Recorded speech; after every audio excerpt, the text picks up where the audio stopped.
Shalom dan selamat pagi untuk Bapak Ibu serta saudara-saudari yang terkasih. Kembali lagi kita berjumpa dalam Renungan Harian Toraya Selasa 30 November 2021. Mari kita bersukacita atas kasih dan karunia yang Tuhan senantiasa berikan kepada kita. Mari kita selalu melandaskan pertolongan kita kepada Tuhan. Pertolongan kita adalah dalam nama Tuhan yang menjadikan langit dan bumi. Kasih karunia dan damai sejahtera dari Allah Bapa kita menyertai kita sekalian.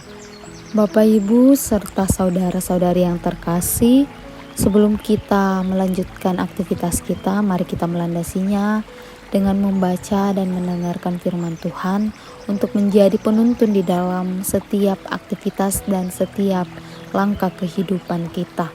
Namun sebelum itu mari kita tundukkan kepala, kita satu di dalam doa, kita berdoa. Bapa kami yang ada dalam surga, kembali kami mengucap syukur Tuhan di pagi hari-Mu yang indah ini. Terima kasih Engkau masih memberikan kami nafas kehidupan Tuhan untuk melihat hari yang indah. Ya Tuhan, aktivitas yang akan kami mulai, kami mau melandaskannya dan mau menjadikan firman Tuhan sebagai penuntun di dalam setiap langkah hidup kami. Maka dari itu Tuhan, bukalah akal dan pikiran kami, sehingga kami tidak hanya menjadi pendengar, tetapi dapat menjadi pelaku akan firman-Mu. Inilah doa kami di dalam nama Yesus Kristus, Tuhan dan Juru Selamat kami. Amin. Pembacaan kita pada hari ini terambil dari Wahyu pasal 22 ayat 12 sampai ayatnya yang ke-16. Firman Tuhan berbunyi demikian.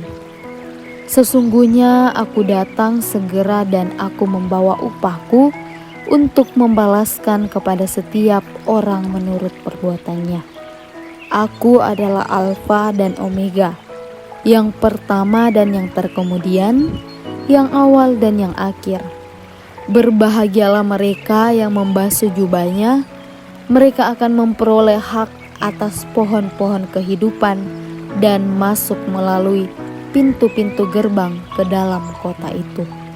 Tetapi anjing-anjing dan tukang-tukang sihir, orang-orang sundal, orang-orang pembunuh, penyembah-penyembah berhala, dan setiap orang yang mencintai dusta dan yang melakukannya tinggal di luar. Aku Yesus telah mengutus malaikatku untuk memberi kesaksian tentang semuanya. Ini kepadamu bagi jemaat-jemaat. Aku adalah Tunas, yaitu keturunan Daud, bintang timur yang gilang gemilang. Amin. Tema perenungan kita pada hari ini ialah Dia pasti datang. Bapak Ibu serta saudara-saudari yang terkasih, kita pernah pasti merasakan atau melakukan menunggu. Nah, dalam menunggu itu merupakan terkadang menjadi pekerjaan yang menyenangkan, tetapi juga bisa menjadi pekerjaan yang melelahkan. Menyenangkan bila ditunggu adalah orang yang kita kasihi atau orang yang sangat kita nanti-nantikan kedatangannya. Tetapi akan terasa melelahkan bila kita tidak tahu kapan kepastian ia datang. Sementara kita telah menunggu untuk waktu yang lama, dalam keadaan yang demikian, kadang kita bertanya-tanya, apakah dia akan datang? Sama dengan kedatangan Kristus kembali, adalah kedatangan yang pasti terjadi. Tapi perihal kapan dia akan datang, tak ada seorang pun yang akan tahu. Waktu kedatangan yang tidak kita ketahui dengan pasti memberikan pesan kepada kita untuk selalu berjaga-jaga dan siap sedia seperti dalam Matius 24 ayat 42 yang berbunyi, "Karena itu berjaga-jagalah, sebab kamu tidak tahu pada hari mana Tuhanmu datang. Ia akan datang segera, bahkan mungkin tiba-tiba." Kedatangannya membawa kabar sukacita bagi mereka yang didapati hidup dalam kesetiaan dan membawa penghukuman bagi mereka yang tidak taat dan tetap setia di dalam dosa. Dia pasti datang kembali Dia adalah Alfa dan Omega, keturunan Daud, bintang timur yang gilang gemilang.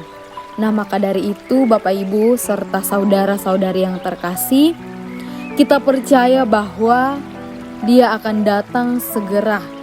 Dan karena itulah kepercayaan itu harus dibarengi dengan sikap hidup yang berjaga-jaga dan siap sedia menyambut kedatangannya.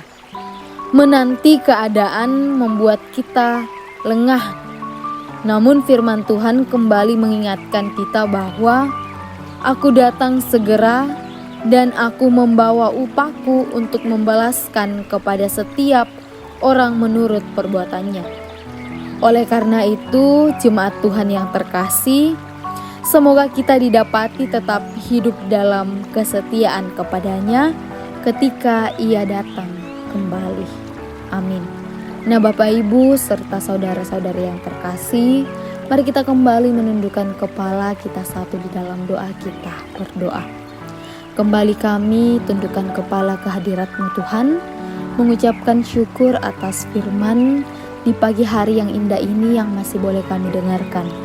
Ajarkan kami untuk selalu setia dan taat kepadamu dan selalu berjaga-jaga sampai pada saatnya nanti Engkau akan datang kedua kalinya Tuhan. Ya Tuhan, di dalam doa kami ini kami datang mendoakan jemaat-Mu yang terkasih, khususnya jemaat Amalan Rea. Engkau berkati mereka satu persatu di dalam kehidupan mereka, di dalam pekerjaan mereka, di dalam setiap aktivitas mereka. Engkau berikan selalu kesehatan, kekuatan, kesabaran, hikmat untuk menjalaninya ya Tuhan. Yang dalam keadaan kelemahan tubuh, Engkau datang sebagai dokter yang tak terlihat, menjamah setiap sakit penyakit yang mereka rasakan, sehingga dari dalamnya mereka mendapatkan kesembuhan Tuhan. Yang pada saat ini dalam pergumulan Tuhan, Engkau datang sebagai perisai, menguatkan mereka untuk melalui setiap pergumulan, setiap permasalahan yang mereka lalui, sehingga nama-Mu senantiasa dipuji dan dimuliakan Tuhan. Ya Tuhan, kami juga mengucap syukur atas sukacita yang senantiasa Engkau berikan kepada kami, entah itu pertambahan usia ataupun sukacita yang lainnya Tuhan. Kami mengucap syukur atas sukacita yang luar biasa yang masih kami rasakan sampai saat ini. Inilah doa kami Tuhan, ungkapan syukur kami, permohonan kami, di dalam nama Yesus Kristus Tuhan dan Juru Selamat kami. Amin. Bapak Ibu serta saudara-saudari yang terkasih, pergilah dan jadilah pelaku akan firman Tuhan dan terimalah berkat-Nya. Kiranya Allah mengasihani kita dan memberkati kita, kiranya Ia menyinari kita dengan wajah-Nya. Amin. Selamat melanjutkan segala aktivitas kita. Tuhan Yesus senantiasa memberkati di dalam kehidupan kita satu persatu. Shalom.